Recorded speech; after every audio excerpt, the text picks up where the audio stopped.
నందమూరి బాలకృష్ణ తన 111వ చిత్రం షూటింగ్లో గాయపడిన విషయం తెలిసినదే. షూటింగ్లో నందమూరి బాలకృష్ణ కాలికి తీవ్రంగా గాయమవ్వడంతో వెంటనే హుటాహుటిన హైదరాబాద్లోని ఏఐజీ హాస్పిటల్కి తరలించారు. ఈ విషయం తెలిసిన వెంటనే నందమూరి అభిమానులు చాలా ఆందోళనకు గురయ్యారు.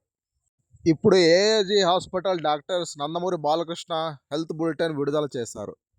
ఏఐజీ హాస్పిటల్లో పరీక్షలు నిర్వహించిన అనంతరం బాలకృష్ణ ఎడమకాలి మోకాలి చుట్టూ ఉన్న కణజాలాల్లో రక్తం గడ్డకట్టడంతో పాటు వాపు కూడా ఉన్నట్టు డాక్టర్లు గుర్తించారు. ప్రస్తుతం ఆయన ఆర్థోపెడిక్ డాక్టర్ సర్జన్ల పర్యవేక్షణలో విస్తృత స్థాయి పరీక్షలు చేయించుకుంటున్నారు. ప్రస్తుతం బాలకృష్ణ ఆరోగ్యం నిలకడగా ఉందని, ఆయన నిరంతర డాక్టర్ల పర్యవేక్షణలో ఉన్నారని ఆసుపత్రి వర్గం స్పష్టం చేసింది.